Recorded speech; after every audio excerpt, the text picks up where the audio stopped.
السلام علیکم ورحمۃ اللہ وبرکاتہ۔ رب اشرح لی صدری ویسر لی امری واحلل عقدۃ من لسانی یفقہوا قولی۔ آج الحمدللہ ہم نیو ٹاپک اسٹارٹ کرنے والے ہیں، اور آج کا جو ہمارا ٹاپک ہے وہ ہے حروف مستعلیہ۔ حروف مستعلیہ کیا ہے یہ ہم دیکھیں گے، اور انہیں کیسے پڑھا جاتا ہے یہ بھی ہم دیکھیں گے انشاءاللہ۔ حروف مستعلیہ 7 ہیں۔ کون کون سے؟ خ، صاد، ضاد، غین، ط، قاف، و۔ یہ 7 ایسے لیٹر ہیں جن کو ہمیشہ موٹا پڑھا جاتا ہے۔ جب ہم حروف تہجی کی پریکٹس کر رہے تھے تب بھی میں نے آپ کو ساتھ ساتھ بتایا تھا کہ ان لیٹرز کو موٹا پڑھنا ہے۔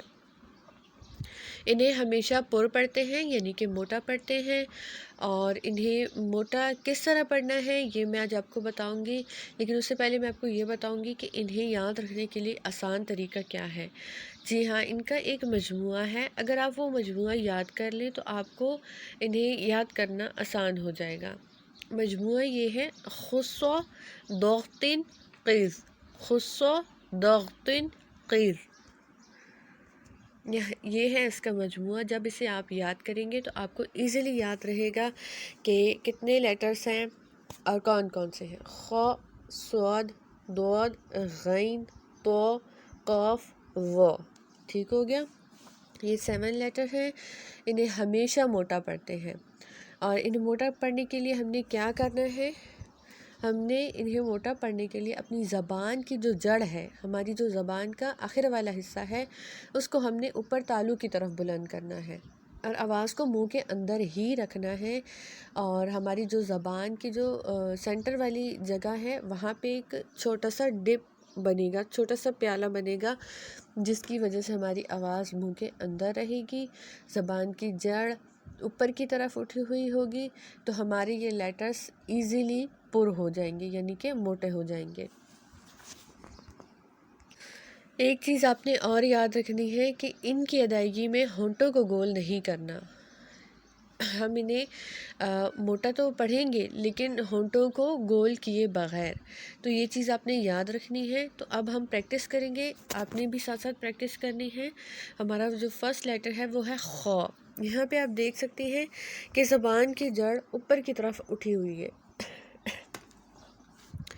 اور ہماری جو زبان کا سینٹر ہے وہ اس طرح دیکھیں نیچے ڈپ سا ہے اس میں، تو اسی وجہ سے ہمارا جو لیٹر ہے وہ پر ہو جاتا ہے، موٹا ہو جاتا ہے۔ اور تیسری جو چیز آپ نے خیال رکھنی ہے وہ ہے مخرج۔ مخرج ہم پہلے سیکھ چکے ہیں، تو خ کو کیسے ادا کرنا ہے؟ خ کو ہم نے حلق کے اوپر والے حصے سے ادا کرنا ہے، اور اسے موٹا پڑھنا ہے کیونکہ یہ حروف مستعلیہ میں سے ہے۔ اور موٹا کرنے کے لیے ہم نے زبان کی جڑ کو اوپر کی طرف اٹھانا ہے، اور ہماری زبان کے سینٹر میں ایک گڑھاسا بنے گا اور آواز منہ کے اندر ہی رہے گی، تو ہمارا خ خوب موٹا ہو جائے گا۔ اسی طرح ہمارا صاد، اس میں بھی ہم نے ایک چیز کا خیال رکھنا ہے کہ ہماری زبان کی جو جڑ ہے وہ اوپر کی طرف اٹھی ہوئی ہو، اور ہماری زبان کے سینٹر میں ایک گڑھا سا ہو۔ اور اس کے بعد تیسری جو چیز ہے وہ ہمارا مخرج ہے جو ہم سیکھ چکے ہیں۔ تو اب ہم یہاں پہ دیکھیں گے کہ ہم نے صوت کو کس طرح ادا کیا تھا۔ زبان کی نوک اور اوپر نیچے کے دانت آپس میں ملائے تھے، اور ہم نے صوت کو سختی سے ادا کیا تھا، اس میں سیٹی کی آواز بھی ہوتی ہے۔ اور اب جو دوسری چیز یہ ہے کہ ہم نے اس کے مخرج کے ساتھ ساتھ اس کے موٹا ہونے کا بھی خیال رکھنا ہے، اسے ہم نے پر پڑھنا ہے، اور پر پڑھنے کے لیے ہم نے اپنی زبان کی جو جڑ ہے اس کو اوپر کی طرف اٹھانا ہے۔ صاد، صاد، ہونٹوں کو گول کیے بغیر پڑھیں۔ نیکسٹ ہمارا ضاد۔ اس کی بھی جو ہم نے ڈیفینیشن دیکھی تھی کہ زبان کی کروٹ جب اوپر کی 5 دانتوں سے لگتی ہے تو ضاد ادا ہوتا ہے۔ اب آپ چاہیں تو دائیں جانب لگا لیں، چاہیں تو بائیں جانب لگا لیں، کسی بھی سائڈ سے آپ لگا سکتے ہیں اور ضاد کو ادا کر سکتے ہیں، لیکن اس کی ادائیگی میں بھی یہی آپ نے خیال رکھنا ہے کہ آپ کی زبان کی جڑ اوپر کی طرف اٹھی ہوئی ہو، اور ہماری زبان کا جو سینٹر والا حصہ ہو اس میں ایک گڑھا سا ہو، آواز منہ کے اندر رہے اور ہونٹوں کو گول نہیں کرنا۔ ضاد، ضاد۔ نیکسٹ ہمارا غین۔ غین اور خا کا مخرج سیم ہے، حلق کے اوپر والے حصے سے ادا ہوگا، اور مخرج فرسٹ اینڈ سیکنڈ ہم نے یہ دیکھنا ہے کہ ہماری زبان کی جو جڑ ہے وہ اوپر کی طرف اٹھی ہوئی، یہاں پہ آپ دیکھ سکتے ہیں۔ اس کے بعد ہماری جو زبان کا سینٹر ہے وہ اس طرح سے اس میں ڈپ ہے، غین غین غین۔ نیکسٹ ہمارا جو ہے تو اس کا بھی جو مخرج ہے وہ ہم نے سیکھا ہوا ہے، زبان کی نوک کو اوپر والے دانتوں کی جڑ کے ساتھ لگانا ہے تو ادا ہوگا، لیکن اسے موٹا کرنے کے لیے ہم نے زبان کی جڑ کو اوپر کی طرف اٹھانا ہے، آواز کو منہ کے اندر رکھنا ہے، ہونٹوں کو گول نہیں کرنا، تو تو۔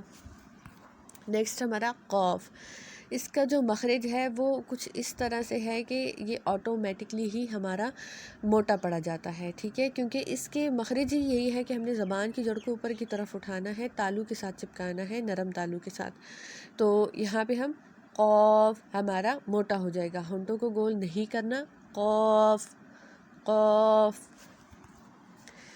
نیکسٹ ہمارا وہ، زبان کی نوک اوپر کے دو دانتوں کے اندرونی کنارے سے لگے تو ادا ہوتا ہے وہ، اور اس کی ادائیگی میں ہم نے زبان کی جڑ کو اوپر کی طرف اٹھانا ہے۔ یہاں پہ جو پکچر دکھائی گئی ہے اس میں تھوڑی سی مسٹیک ہے، یہاں پہ ایک چیز کا اپنے خیال رکھنا ہے، جس طرح ہم نے پچھلے جتنے بھی لیٹرز میں دیکھا ہے تو یہ ہمارے جو ذوق کی جو ہے یہاں پہ اس طرح سے ادائیگی ہوگی کہ ہماری یہ جو جڑ ہے یہ اوپر کی طرف اٹھے گی، اور ہماری زبان کا جو سینٹر ہے اس میں گھڑا سا بنے گا یہاں پہ، تو اس چیز کا اپنے خیال رکھنا ہے، ہونٹوں کو گول نہیں کرنا اور ادا کرنا ہے وہ، آواز منہ کے اندر ہی رہے گی، وہ۔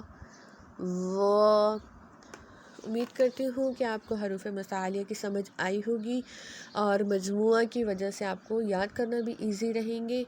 اس کے علاوہ آپ نے یہ بات بالکل یاد رکھنی ہے کہ ہونٹوں کو گول بالکل نہیں کرنا، ہونٹوں کو گول کیے بغیر آپ نے ان کی ادائیگی کرنی ہے، اور زبان کی جو جڑ ہے مسٹ اس کو اوپر کی طرف بلند کرنا ہے، تبھی ہمارے یہ لیٹرز موٹے پڑے جائیں گے، کیونکہ ان کا جو مخرج ہے قاف کے علاوہ جتنے بھی لیٹرز ہیں ان کے جو مخرج ہیں انہی مخرج سے باریک لیٹرز بھی ادا ہوتے ہیں۔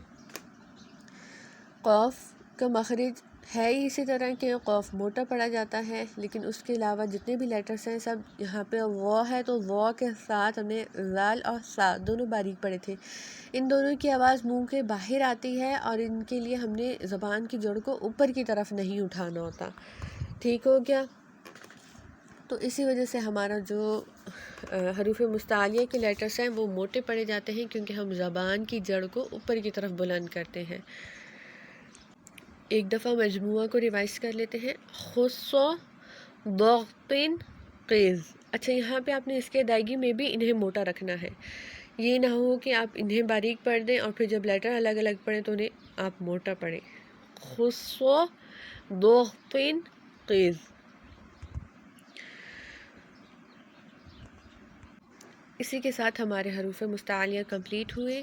اچھے سے پریکٹس کرنے کے بعد اپنا لیسن سنائیے۔ السلام علیکم ورحمۃ اللہ وبرکاتہ۔